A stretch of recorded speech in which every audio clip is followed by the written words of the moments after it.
یہ بات میں نے 5ویں جماعت میں پڑھی تھی. علامہ اقبال کی نظم شکوہ جواب شکوہ میں نے پڑھی. بانگ درا مجھے میرے بڑے بھائی صاحب نے بھیج دی تھی. ایک شعر تو وہ ہے بانگ درا کا جو میرے تحت الشعور میں کہیں چپک گیا تھا اور میری پوری زندگی کو اس نے ایک رخ پر ڈالا ہے. وہ زمانے میں معزز تھے مسلمان ہو کر اور تم خوار ہوئے تاریک قرآن ہو کر. دیکھیے یہ بات صرف اقبال نے نہیں کہی. وہ داڑھی مڈا تھا، عالم تو نہیں تھا. یہی بات کہی 14ویں صدی کے مجدد اعظم شیخ الہند مولانا محمود حسن اسیر مالٹا نے.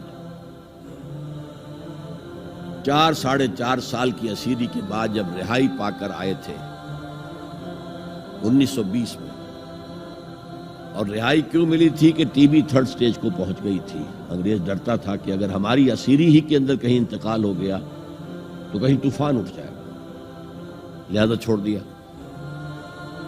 دیوبند میں ایک جلسہ منعقد ہوا اور وقت کے سارے بڑے بڑے علماء موجود. اشرف علی تھانوی صاحب موجود، شبیر احمد عثمانی صاحب موجود، مولانا حسین احمد مدنی موجود، ہمارے جو پاکستان میں مفتی محمد شفیع صاحب موجود. اور انہوں نے یہ واقعہ لکھا ہے اپنی کتاب میں وحدت امت میں کہ شیخ الہند نے کہا کہ ہم نے تو اپنی 4 سالہ دور اسیری میں جتنا ہی غور کیا ہے، ہمیں اپنے زوال کے 2 اسباب نظر آئے ہیں.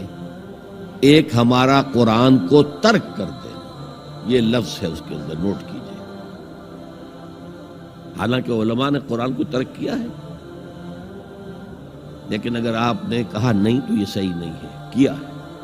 ان کا سارا زور فقہ پر ہے، حدیث پر ہے، زیادہ زور قرآن پر نہیں ہے. صحیح بات ہے. کہنے والا کون ہے؟ شیخ الہند. ایک ہمارا قرآن کو ترک کر دینا اور دوسرا آپس کے اختلافات.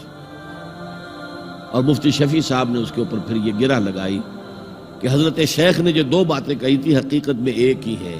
ہمارے اختلافات بھی اسی لیے کہ ہم نے قرآن کو ترک کر دیا. تو یہ ہے ایک شعر جو میرے ذہن میں چپک گیا تھا. پھر قرآن سے اللہ نے جو ایک مناسبت دی ذہنی قلبی، اللہ کا شکر ہے، اللہ کا فضل ہے. دوسرا شعر وہ ہے کہ وقت فرصت ہے کہاں، کام ابھی باقی ہے، نور توحید کا اتمام ابھی باقی ہے. پورا کرہ ارضی جب تک کہ توحید سے جلوگر نہ ہو جائے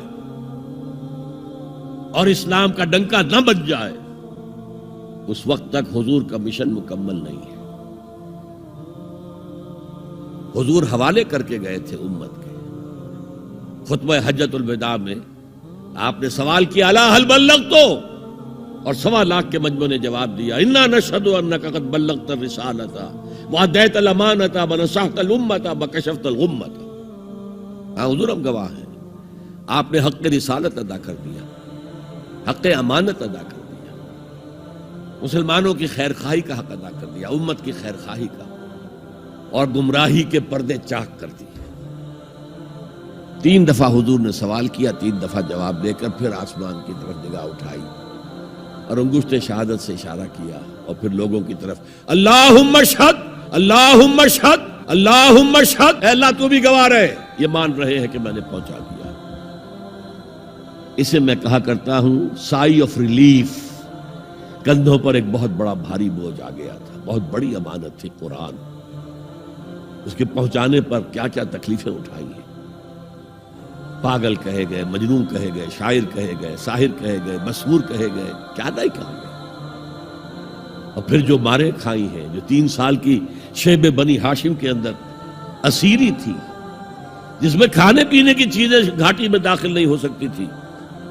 ہماری جیلوں میں تو آپ کو کھانا تو ملتا ہے، وہاں تو کچھ نہیں تھا. پھر طائف کا پتھراؤ یاد کیجئے، پھر مکے سے نکلنا اور 3 دن رات ایک غار میں چھپے رہنا.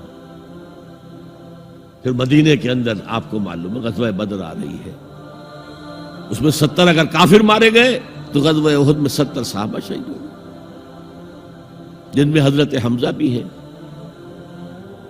3 رشتے ہیں حضرت حمزہ سے حضور کے، چچا بھتیجا، سب کو بس یہی معلوم ہے. چچا بھتیجا، خالہ زاد بھائی، دودھ شریک بھائی، اور عربوں میں دودھ شریک بھائی حقیقی بھائی کے طور پر ہوتا تھا. اور ان کی لاش سامنے آئی ہے کہ ناک کاٹ لی گئی ہے، کان کاٹ لیے گئے ہیں، اور پیٹ چاک کر کے کلیجہ چبایا گیا ہے. یہ سارے بوجھ اٹھا کر اگر وہ حق تبلیغ ادا ہو گیا، اے اللہ یہ مان رہے ہیں، تو بھی گواہ ہے. اور پھر کیا کہا؟